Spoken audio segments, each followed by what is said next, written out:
semuanya, selamat datang di podcast kami. Saya Muhammad Jidni Mohaini dan narasumber pertama saya Arya. dan narasumber kedua saya. Halo, aku Indira. Semuanya. Nah, di sini kita akan membahas tentang perbedaan sistem pendidikan di 5 negara nih. Kayak contohnya kayak ada di Indonesia, Malaysia, Korea Selatan, Finlandia dan di Jepang nih. Siapa sih yang paling menarik kira-kira? Nah, menurut Kak Aden nih, dari struktur pendidikan itu gimana nih menurut Kak Aden? Oke, nah jadi dari 5 negara sudah sebutkan itu Indonesia, Malaysia, Korea Selatan, Jepang, dan Finlandia. Nah, masing-masing negara ini mempunyai perbedaan kesamaan. Oke. Nah, di Indonesia ini dia memiliki sistem atau struktur pendidikan polanya 633. Yang mana 6 tahun ini SD, wajib SD, 3 tahun lagi SMP, dan 3 tahun lagi wajib SMA atau SMK sederajat. Nah, di Malaysia tidak berbeda jauh di Indonesia. Sama, dia juga 6 tahun SD, 3 tahun SMP, namun SMA-nya dia hanya 2 tahun. Dia istilahnya pra-universitas. Mungkin sebelum masuk ke universitas atau perguruan tinggi yang realnya. Gitu. Oke.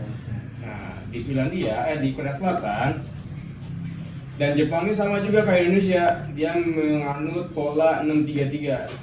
Berbeda dengan Finlandia. Nah, di Finlandia ini justru unik dengan sistem atau struktur pendidikannya 9 tahun wajib dasar dan 3 tahun lagi langsung masuk ke jenjang menengah atas. Gitu. Menarik sekali ya Finlandia. Kak Adi. Iya, betul. Nah, di Finlandia ini dia 9 tahun dasar dulu, enggak dasar ke pertama, tapi dari dasar nanti langsung ke menengah atas. Iya, jadi Finlandia itu lebih fleksibel tanpa batasan ketat di jenjang awal. Iya, betul. Jauh. Sedangkan masih ada tambahan ya. Apa? Lanjutkan aja. Sedangkan Indonesia dan lainnya tuh mereka lebih ketat dan kaku. Cuma kita emang udah familiarnya sama yang ketat dan kaku itu. Nah, iya, justru sebenarnya nggak untuk rentan jenjang waktunya nggak beda jauh. Hanya perbedaan rentan waktunya di perjenjangnya. Kayak tadi SMA-nya ada 2 tahun atau bisa disebut dengan istilah sebutannya pra-universitas. Gitu. Nah, selanjutnya nih ada di waktu belajar sehari-hari itu rata-rata gimana nih di 5 negara? Nah, di Indonesia yang pernah kita lalui bersama, rata-rata di Indonesia ini memakan waktu sekitar 6-7 jam.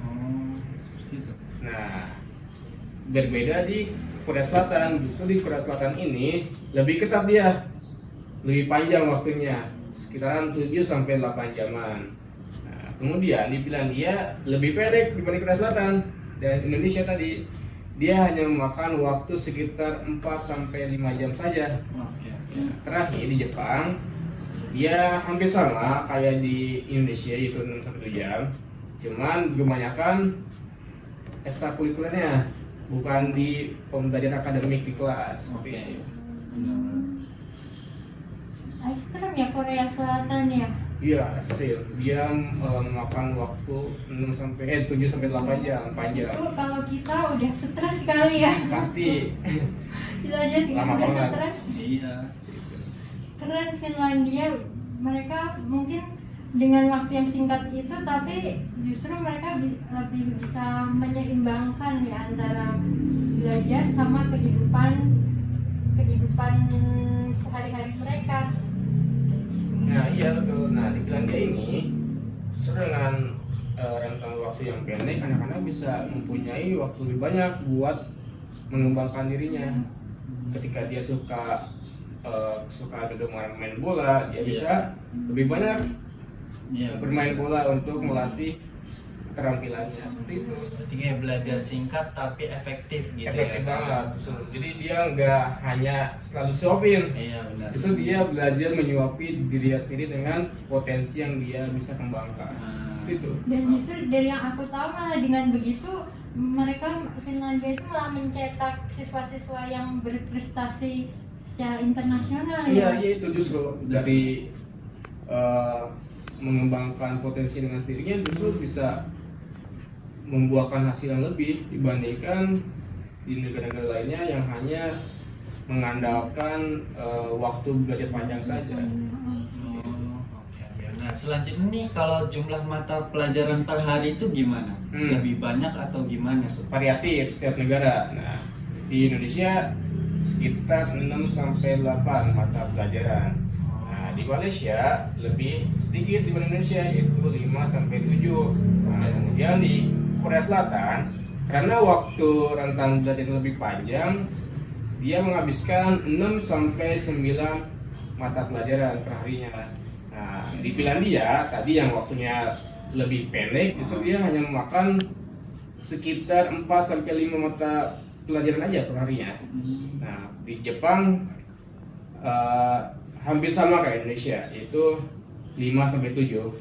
Nah, tapi kebanyakannya lebih ke ekstrakurikulernya, bukan pembelajaran akademik di kelas. Itu Pak Indira. Justru kalau aku lihat di sini pemerintah Finlandia tuh malah cerdas ya. Jadi dengan begitu mereka berpikirnya tuh malah bisa mengurangi beban siswanya.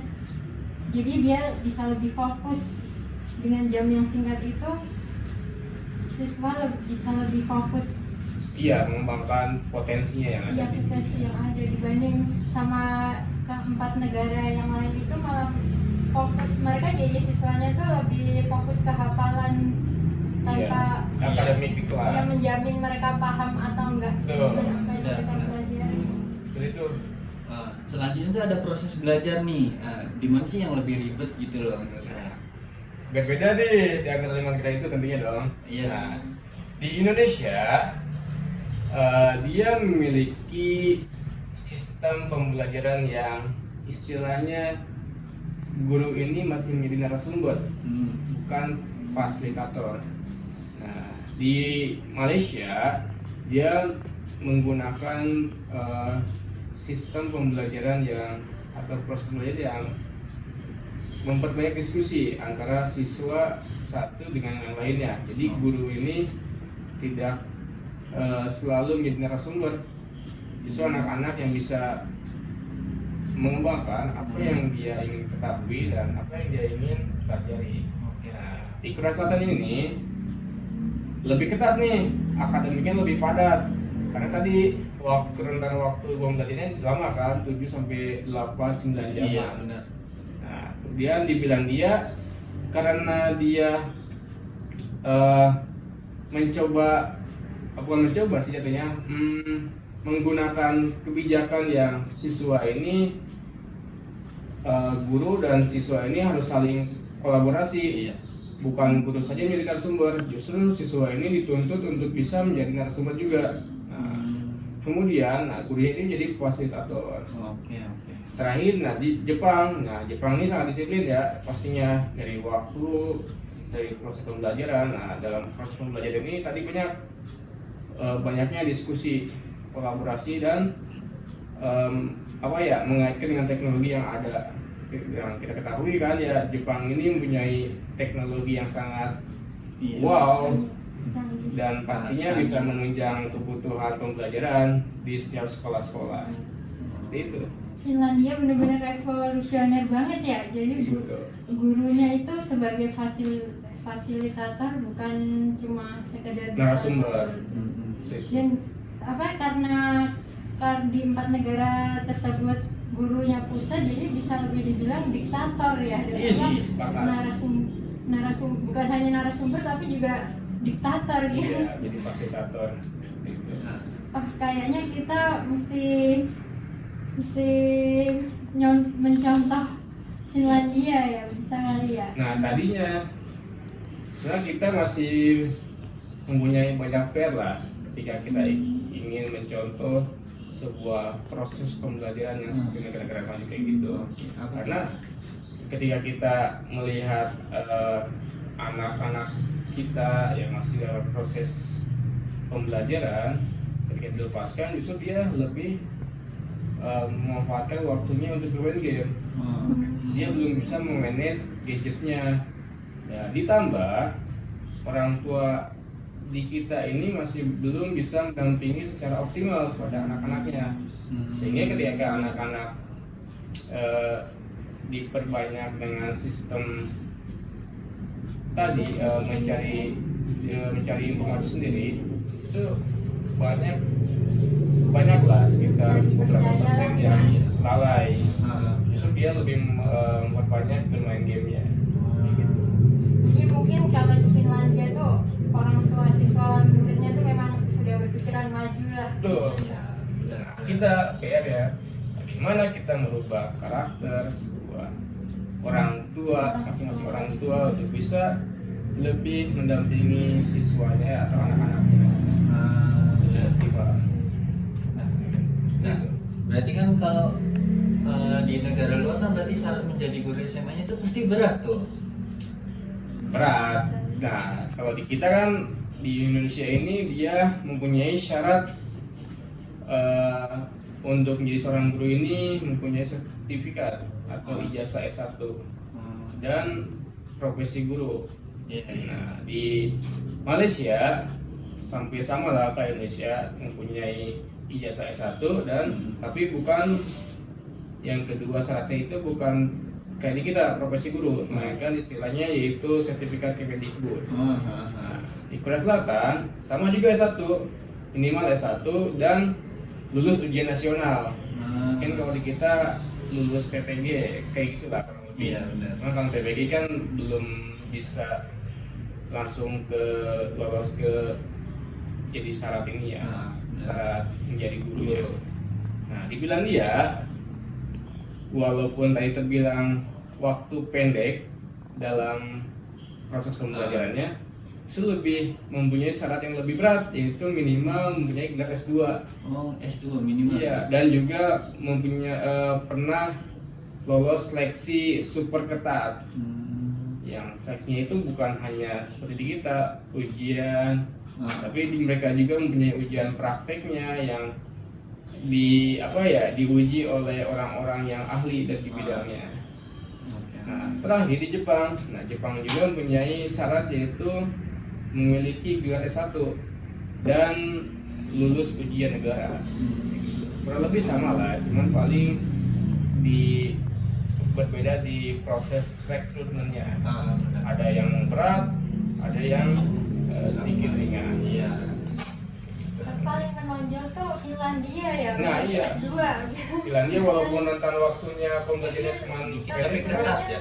Syaratnya iya, guru-gurunya jadi mempunyai kompetensi yang sangat tinggi, bukan hanya sekedar ijazah S1 tapi mempunyai keahlian-keahlian yang lainnya. Gitu. Dari yang aku dengar juga di sana tuh benar-benar dihormati, udah sekelas dokter guru-guru di Finlandia. Bayangin sekelas dokter. Kalau di Insya Allah kita juga lah. iya. Kayaknya kalau buat misalkan suruh apa sih bukan disamain ya guru-guru di Indonesia, kalau suruh apa ya namanya berkompetisi dengan guru-guru di Finlandia kayaknya aduh jangan dulu deh ya, kayaknya Jangan dulu lah. akan Masih jomplang lah. Iya, berat banget itu aduh jangan pasti. dulu ya. Kemudian untuk mau berkompetisi antara gurunya Indonesia lebih baik harusnya Lebih memakan lagi iya, potensi. dan Gitu. Tapi kan kalau syarat masuknya ketat tuh berarti gaji atau tunjangannya tuh Pasti aduh. lebih gede kan? Iya Nah, dong. Di Indonesia rata-rata penghasilan pendapatan gaji untuk sekolah atau jenjang SMA ini UMR lah jatuhnya. Oh, UMR. Iya, UMR sekitar 3 sampai 5 juta. Oke. Tapi belum termasuk tunjangan-tunjangan. Ketika kita masuk ke tercatat oleh pemerintah. Oke. Seperti itu. Nah, di Malaysia lebih tinggi di Indonesia, bisa 2 kali lipatnya lah, sekitar 10 sampai 10 sampai 15 jutaan. Nah, kemudian di Korea Selatan dan Jepang sangat tinggi nih. Nah, kalau kita lihat angkanya mungkin kita agak minder nih. Sekitar 35 sampai 45 juta. Aduh. Gitu. Nah, Finlandia karena syaratnya aja berat ya, Iya. minimal S2 dan lulus ujian negara. Dia memiliki penghasilan atau gajinya sekitar 60 sampai 70 juta. Jadi di Finlandia ini guru-gurunya sangat diseleksi ketat, Iya. bukan hanya sekedar punya ijazah orang dalam bisa masuk. Seperti itu. Benar. Uniknya. Gitu. Tapi di Indonesia paling kecil ya. Paling kecil. Iya itu kayak jadi isu ya, masih Iya, isu benar. trust isu udah jadi guru di Indonesia. Tapi kayaknya terbukti ya dengan mungkin dengan gaji besar tuh memotivasi lah gurunya buat Iya, mendidik betul. dengan maksimal Iya, gitu. benar. Jangan-jangan kalau di Indonesia karena gajinya masih Minim. tergolong rendah, jadi Ya. gurunya juga kayak asal-asalan Iya, betul. gitu lah. Oh, Jadi pemerintah juga perlu mengatur ulang lah kebijakan tentang guru ini. iya benar. Jadi bukan hanya menuntut guru ini Tenaga pendidik. supaya serba bisa, tapi tidak difasilitasi dengan tunjangan yang baik, yang memenuhi kebutuhan hidupnya dan lain-lainnya. Biar nggak setengah-setengah lah ya. Iya, karena menjadi guru itu jangan menjadi pilihan kedua. Guru itu harus menjadi pilihan pertama. Ketika seseorang punya keinginan menjadi guru, dia nggak boleh Iya. menjadikan profesi guru ini menjadi plan keduanya dia. Iya benar. Dia mau jadi presiden nih, gagal jadi guru. Nah, Nah, silakan jangan. Pelampiasan. Ya, apalagi sampai pelampiasan seperti itu. Iya. Jadi kayaknya di 4 negara itu tuh guru sejahtera ya. Sejahtera terjamin. banget. Iya, iya. Tapi menyesuaikan sih, kembali lagi menyesuaikan ke apa ya, kebutuhan dan harga nilai mata uang di negara tersebut. benar. Tapi intinya Indonesia lah yang paling Iya, paling- masih minim paling- iya, heeh. menunjang kebutuhan guru-gurunya. Nah, selanjutnya tuh, nah yang terakhir tuh ada pergantian kurikulum tuh berbeda kan pasti kan. Berbeda. Kalau di negara kita ini perubahan kurikulum ini mengikuti revolusi pemerintah. Jadi ketika pemerintahnya berganti, bisa juga kurikulumnya berganti. Iya juga ya. Jadi kita sebelumnya KTSP dan sekarang menjadi kurikulum awalnya 26, nah sekarang menjadi kurikulum merdeka, dan itu rentang waktu belum terlalu jauh lah. Mhm. Berbeda dengan negara-negara lainnya. Di Malaysia perubahan kurikulum itu sekitar 5-7 tahunan. Nah, di Belanda terakhir ini perubahan kurikulum ini sekitar rentannya 10-12 tahunan. Jadi nggak terlalu cepat lah kalau dibandingin dengan negara kita. Sama juga di Jepang sekitar 8-10 tahunan perubahan kurikulumnya. Kayak gitu. Masing-masing mempunyai ada yang mempunyai kebijakan sama terus, Iya. tidak tergantung oleh perubahan kepemerintahan, tapi ada juga yang dikit-dikit pemerintah diganti juga. Pemerintah, ya. Iya, seperti itu Ah, minusnya. Kalau aku nih kayaknya condong banget nih, aku setuju banget sama pemerintah Finlandia dari ketujuh aspek itu.